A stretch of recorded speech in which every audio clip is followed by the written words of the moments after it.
Hi friends, welcome back to my channel. അപ്പോൾ ഇന്ന് മടി പിടിച്ചൊരു ദിവസം കേട്ടോ. നിങ്ങളെൻ്റെ തമ്പനയിൽ കണ്ടിട്ടുണ്ടായിരിക്കും. വീട്ടമ്മമാർക്ക് എന്താ മടി പിടിക്കാൻ പാടില്ലേ അല്ലേ?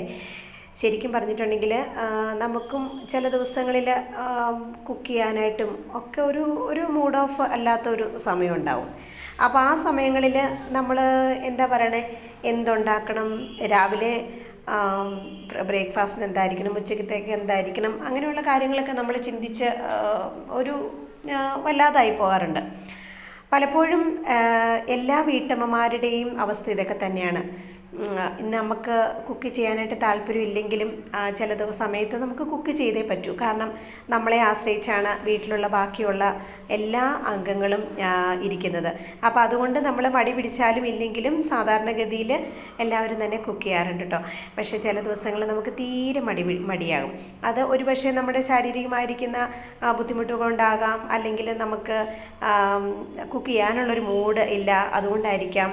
അല്ലെങ്കിൽ ചിലപ്പം ഞങ്ങൾക്കൊക്കെയാണ് ഇവിടെ ക്ലൈമറ്റിൻ്റെ ബുദ്ധിമുട്ടുണ്ട് കേട്ടോ.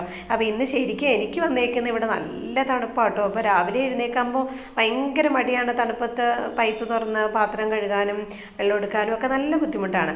അപ്പോൾ അതുകൊണ്ട് ഞാൻ രാവിലെ എഴുന്നേറ്റ് വന്നപ്പോൾ തന്നെ രാവിലെ കുറച്ച് ചായ ഉണ്ടാക്കി ഞാൻ തന്നെ കുടിച്ചു കേട്ടോ. അപ്പോൾ എന്നിട്ട് പിന്നെ കുറച്ച് അതിനകത്ത് വെച്ചിരുന്നു. അപ്പോൾ ഈ ചായനിപ്പോൾ എഴുന്നേറ്റ് വന്നപ്പം ഈ ചായൻ്റെ കൂടെ ഒരു കമ്പനി കുടിക്കാനായിട്ട് ഞാനും കൂടെ കൂടി എനിക്കും കൂടെ ഉള്ള ചായ വെച്ചിട്ടുണ്ട് കേട്ടോ. അപ്പോൾ അങ്ങനെ രാവിലെ എഴുന്നേറ്റ് വന്നപ്പം ശരിക്കും പറഞ്ഞാൽ ഇന്നലെ കറണ്ട് ഇല്ലായിരുന്നു കേട്ടോ. അപ്പോൾ കറണ്ട് ഇല്ലായിരുന്നുകൊണ്ട് ഫ്രിഡ്ജിനകത്ത് ഇരുന്ന കുറച്ച് ചിക്കനും അതുപോലെ പാലിൻ്റെ പാടയൊക്കെ മാറ്റി വെച്ചിരുന്നു. അതൊക്കെ രാവിലെ എടുത്ത് എല്ലാം ഒന്നും ഉണ്ടാക്കേണ്ടി വന്നു. കാരണം ഇനി എപ്പോഴാണ് കറണ്ട് വരുന്നതെന്ന് അറിയത്തില്ല. അപ്പോൾ ഇനി വെയിറ്റ് ചെയ്തിട്ടുണ്ടെങ്കിൽ ചിലപ്പോൾ ഇതെല്ലാം ചീത്തയായി പോകും, സ്മെല്ല് വരാൻ ചാൻസ് ഉണ്ട്. അപ്പോൾ അതിൻ്റെ ഒരു ടെൻഷൻ എനിക്കുണ്ടായിരുന്നു. കാരണം രാവിലെ നമുക്ക് എക്സ്ട്രാ പണി വരുമ്പം നമ്മുടെ ബാക്കിയുള്ള പണികളെല്ലാം ഒരു ഇതായി പോകും. അപ്പോൾ അതുകൊണ്ട് ഞാൻ രാവിലെ എഴുന്നേറ്റ് വന്നപ്പോൾ തന്നെ ഈ പാൽപ്പാട എടുത്ത് ഉരുക്കി കേട്ടോ. അപ്പോൾ ഇതിന് പെട്ടെന്ന് തന്നെ ചൂടോടുകൂടി തന്നെ ഞാൻ ഒരു പാത്രത്തിനകത്തോട്ട് അരിച്ചൊഴിക്കുകയാണ്. 1 മിനിറ്റ് പോലും വെച്ചിട്ടുണ്ടെങ്കിൽ അത് പെട്ടെന്ന് മൊത്തത്തിൽ സെറ്റായി പോകും. കാരണം അത്രയ്ക്ക് തണുപ്പാണ് ഇവിടെ. അതുകൊണ്ട് ഞാൻ വേഗം ഇത് അരിച്ചെടുത്ത് അതിനകത്ത് മാക്സിമം ഉള്ള നെയ്യ് മൊത്തം ഞാൻ ഇതേപോലെ പിഴിഞ്ഞൂറ്റിയെടുത്തു കേട്ടോ. കാരണം അല്ലെങ്കിൽ ബാക്കി മൊത്തം വേസ്റ്റായി പോകും കേട്ടോ. ഒട്ടും നമുക്ക് വെക്കാൻ പറ്റില്ല. പിന്നെ രണ്ടാമത് മൊത്തം നമുക്ക് ചൂടാക്കേണ്ടി വരും. അപ്പോൾ അതുകൊണ്ട് ഇങ്ങനെയുള്ള കാര്യങ്ങൾ രാവിലെ ചെയ്യുമ്പോൾ തന്നെ ഉണ്ടല്ലോ, നമ്മുടെ ആ ഒരു പ്ലാനിങ് എല്ലാം മാറിപ്പോകും.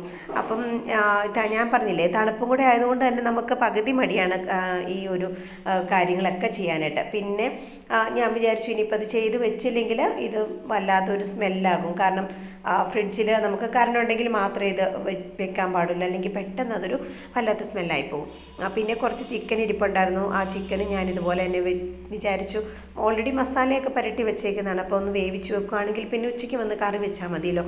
അപ്പോൾ മെയിനായിട്ടുള്ളത് മോന് ടിഫിൻ കൊണ്ടുപോകണം, നമുക്ക് ബ്രേക്ക്ഫാസ്റ്റ് കഴിക്കണം, എല്ലാവർക്കും രാവിലെ റെഡിയാകണം.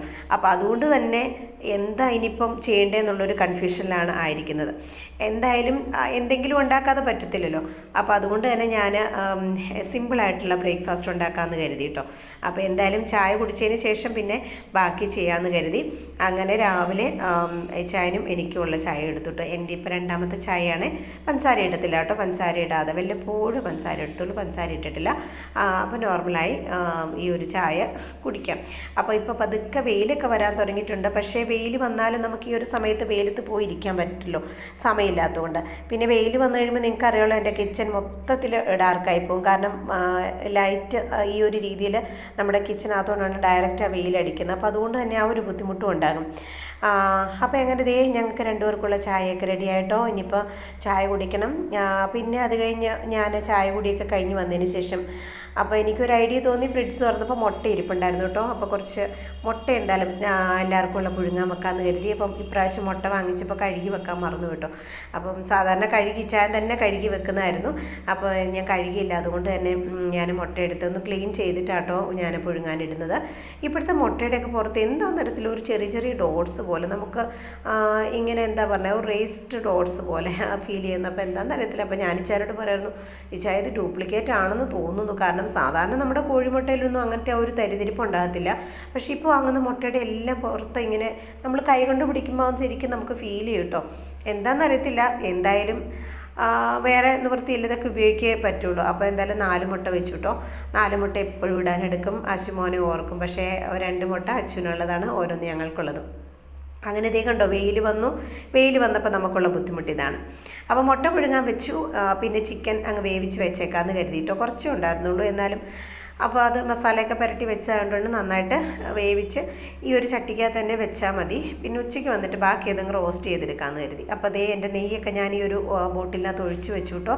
ഇനിയിപ്പം അത് മാറ്റി അങ്ങ് വെക്കുവാണെങ്കിൽ പിന്നെ ആ ഒരു ടെൻഷൻ തീർന്നു. അല്ലേ പിന്നെയും ചൂടാക്കാൻ പോകണം അത് ഇതിനകത്തോട്ട് ഒഴിക്കണമെങ്കിൽ. അപ്പം ഇനിയിപ്പോൾ എന്താ പറയണേ, ബ്രേക്ക്ഫാസ്റ്റിന് വേണ്ടി ഞാനിപ്പോൾ വിചാരിച്ചു ബ്രെഡ് ഇരിപ്പുണ്ടായിരുന്നു കേട്ടോ. അപ്പോൾ മുട്ട ഓൾറെഡി നമ്മൾ പുഴുങ്ങാനിട്ടിട്ടുണ്ടല്ലോ. അപ്പോൾ കുറച്ച് വെജിറ്റബിൾസൊക്കെ കട്ട് ചെയ്തതിന് ശേഷം ഒരു സിമ്പിൾ സാൻഡ്വിച്ച് ഉണ്ടാക്കാമെന്ന് കരുതി. കാരണം മോനും അത് തന്നെ കൊടുത്തു വിടാം, നമുക്കും ആ ഒരു അതുകൊണ്ട് തന്നെ അഡ്ജസ്റ്റ് ചെയ്യാമെന്ന് കരുതി. അപ്പോൾ ചില ദിവസങ്ങളിലൊക്കെ ഇങ്ങനെയല്ലേ, നമ്മളെല്ലാ ദിവസങ്ങളിലും ഇങ്ങനെ ചെയ്യുന്നില്ലല്ലോ. വീട്ടമ്മമാർ എല്ലാവരും എന്താ പറയണേ, ചില ദിവസങ്ങളിൽ അവർക്ക് വയ്യാതെ വരുന്ന സമയങ്ങളിൽ ഈ ഒരു രീതിയിൽ അവർ സിമ്പിളായിട്ടുള്ള ബ്രേക്ക്ഫാസ്റ്റും കാര്യങ്ങളൊക്കെ ഉണ്ടാക്കാറുണ്ട്. എല്ലാവരും തന്നെ ചെയ്യാറുണ്ട് കേട്ടോ. അപ്പോൾ ഞാനിതുപോലെ ക്യാബേജും ക്യാരറ്റും ഗ്രേറ്റ് ചെയ്തതിന് ശേഷം ഒന്ന് പിഴിഞ്ഞ് കളയുന്നുണ്ട് കേട്ടോ. അല്ലേ അതിനകത്ത് ഒരുപാട് വെള്ളം ഉണ്ടല്ലോ. അപ്പോൾ ആ വെള്ളമൊക്കെ ഒന്ന് പിഴിഞ്ഞ് കളഞ്ഞിട്ടാണ് ഞാൻ ഇതുപോലെ നമ്മുടെ സാൻഡ്വിച്ചിന് വേണ്ടി റെഡിയാക്കുന്നത്. അപ്പോൾ ഇങ്ങനെ അല്ലെങ്കിൽ നമ്മളിങ്ങനെ അതിലോട്ട് തേച്ച് കൊടുക്കുമ്പോഴത്തേക്കും ഇങ്ങനെ കുഴഞ്ഞിരിക്കും കേട്ടോ. അപ്പോൾ അത് വല്ലാത്ത ഒരു ഇതാണ്. അപ്പോൾ പിഴിഞ്ഞങ്ങ് കളയാണെങ്കിൽ കുഴപ്പമില്ല. അപ്പോൾ അത് പിഴിഞ്ഞ് ഇവിടെ മാറ്റി വെച്ചിട്ടുണ്ട്. ഇനിയിപ്പോൾ അതിനകത്തോട്ട് കിഴങ്ങ് ഞാൻ ഓൾറെഡി പുഴുങ്ങി വെച്ചിരുന്നിട്ടാണ്. അപ്പം പച്ചമുളകും കുറച്ച് വെളുത്തുള്ളിയും ഇതെല്ലാം കൂടി ചേർന്നൊന്ന് അരിഞ്ഞു കൊടുക്കുകയാണ്. അപ്പോൾ വെളുത്തുള്ളി സമയം കിട്ടുന്നതനുസരിച്ച് എനിക്കിത് കഴിഞ്ഞ ദിവസം ബീനെ പൊളിച്ചു തന്നു കേട്ടോ. അപ്പോൾ പൊളിച്ചെന്ന വെളുത്തുള്ളി ഞാൻ നമ്മുടെ പച്ചമുളകിൻ്റെ ഡിപ്പയ്ക്കകത്ത് ഇട്ട് വെച്ചിട്ടുണ്ട്. അത് അവിടെ ഇരുന്നോളും എത്ര ദിവസം വേണേലും. അപ്പോൾ കിഴങ്ങ് ഞാൻ ഇന്നലെ പുഴുങ്ങി വെച്ചിരുന്നു കേട്ടോ. അപ്പോൾ ഇടയ്ക്കിടയ്ക്ക് എന്തെങ്കിലും നമുക്ക് ഈവനിങ് സ്നാക്കും ഒക്കെ ഉണ്ടാക്കണമെങ്കിൽ കിഴങ്ങുണ്ടെങ്കിൽ പുഴുങ്ങിയതുണ്ടെങ്കിൽ പെട്ടെന്ന് നമുക്ക് ഉണ്ടാക്കിയെടുക്കാൻ പറ്റുമല്ലോ. അപ്പോൾ അതുകൊണ്ട് ഞാൻ ചിലപ്പോൾ ഇങ്ങനെ കിഴങ്ങൊക്കെ പുഴുങ്ങി വെക്കും. അപ്പോൾ ഇതെല്ലാം കൂടെ ചേർത്തിട്ട് ഇനിയും നന്നായിട്ടൊന്ന് മിക്സ് ചെയ്തെടുക്കണം. ക്യാബേജും ക്യാരറ്റും പച്ചമുളക് അരിഞ്ഞതും പിന്നെ എന്താ പറയണേ നമ്മുടെ വെളുത്തുള്ളിയും അതുപോലെ കിഴങ്ങും എല്ലാം കൂടെ ചേർത്ത് മിക്സ് ചെയ്തെടുത്തിട്ടുണ്ട്. ഇതിനകത്തോട്ട് ഞാൻ സവോള അരിഞ്ഞിട്ടിട്ടില്ല കേട്ടോ. ഇനിയിപ്പോൾ ആവശ്യത്തിനുള്ള ഉപ്പ് ചേർത്ത് കൊടുക്കുക. അത് കഴിഞ്ഞിട്ട് പിന്നെ മല്ലിയിലയും ചേർത്ത് കൊടുത്തിട്ടുണ്ട്. മല്ലിയിലയുടെയൊക്കെ ഒരു ഫ്ലേവർ ഒരു പ്രത്യേക ടേസ്റ്റ് തന്നെയാണ്. പിന്നെ ഇനിയിപ്പോൾ ഇതിനകത്തോട്ട് ഞാൻ കുറച്ച് നമ്മുടെ പിസ്സ സോസ് ഉണ്ടല്ലോ അതാട്ടോ ചേർത്ത് കൊടുക്കുന്നത്. ഇനി നിങ്ങളുടെ കയ്യിൽ പിസ്സ സോസ് ഇല്ല എങ്കിൽ സാധാരണ നമ്മുടെ ടൊമാറ്റോ ചട്നി ചേർത്ത് കൊടുത്താലും മതി, ടൊമാറ്റോ കെച്ചപ്പ്. അപ്പോൾ അതാണെങ്കിലും മതി. എന്നിട്ട് നമ്മുടെ ഫില്ലിങ് അതിൻ്റെ മുകളിലോട്ട് വെച്ചിടുക. പിന്നെ കുറച്ച് ഒറിഗാനോ ഞാനൊരു ടേസ്റ്റിന് വേണ്ടി ഇട്ട് കൊടുക്കണം കേട്ടോ. ഓപ്ഷനിലാണ്, നിങ്ങൾക്ക് ഇല്ലെങ്കിൽ കുഴപ്പമൊന്നുമില്ല. പിന്നെ ഇനിയിപ്പോൾ നമ്മുടെ ചീസും കൂടെ വെച്ച് കൊടുക്കുന്നുണ്ട്. അപ്പോൾ ഒരു പ്രത്യേക ടേസ്റ്റ് ആയിരിക്കുമല്ലോ. ശരിക്കും പറഞ്ഞിട്ടുണ്ടെങ്കിൽ ചീസൊക്കെ വെച്ച് കൊടുത്തിട്ട് നമ്മൾ ടിഫിന് കൊടുത്തു വിടാമെന്ന് പറഞ്ഞിട്ടുണ്ടെങ്കിൽ അതൊരു അത്ര നല്ലതല്ല കേട്ടോ. കാരണം ഇതൊക്കെ ചൂടോടുകൂടി തന്നെ കഴിക്കുന്നത് നല്ലത്. പക്ഷേ ഞാൻ മോനോട് പറഞ്ഞു ഇന്നിപ്പോൾ എന്തായാലും ഇത് കൊണ്ടുപോയേ പറ്റുള്ളൂ എന്ന് പറഞ്ഞു. പിന്നെ കുഴപ്പമില്ല, അവനും ബുദ്ധിമുട്ടില്ല. കാരണം അവരുടെ സ്കൂളിൽ സ്പോർട്സ് നടന്നുകൊണ്ടിരിക്കുകയാണ്. അപ്പോൾ അതുകൊണ്ട് അവർക്ക് കഴിക്കാൻ സമയം കിട്ടുമോ ഇല്ലയോ എന്നൊന്നും അറിയത്തില്ല എന്നൊക്കെ പറയുന്നുണ്ടായിരുന്നു. എന്തായാലും വെറുതെ വിടുന്നത് ശരിയല്ലല്ലോ. അപ്പോൾ അതുകൊണ്ട് അത് രണ്ടെണ്ണം ഞാൻ മോനും ടിഫിന് പാക്ക് ചെയ്ത് കൊടുക്കുക കേട്ടോ. പക്ഷേ അവന് ഇഷ്ടമായി. ഉച്ചയ്ക്ക് വന്നപ്പോൾ എന്നോട് ചോദിച്ചു, മമ്മി രണ്ടെണ്ണം കൂടെ കൂടുതൽ വെക്കത്തില്ലായിരുന്നു എന്ന് ചോദിച്ചു. ഓൾറെഡി അവൻ്റെ ടിഫിൻ ബോക്സ് വളരെ ചെറുതാണ്. പിന്നെ എന്താ പറഞ്ഞാൽ പ്ലാസ്റ്റിക്കിലൊന്നും നമ്മൾ കൊടുത്തു വിടത്തില്ലോ. അപ്പോൾ അതുകൊണ്ട് ഇതിനകത്ത് തന്നെയാണ് കൊടുത്തു വിട്ടത്. അപ്പോൾ അങ്ങനെ ഞങ്ങളുടെ ഇന്നത്തെ രാവിലത്തെ ബ്രേക്ക്ഫാസ്റ്റ് മുട്ട പുഴുങ്ങിയതും സാൻഡ്വിച്ചുമായിരുന്നു കേട്ടോ.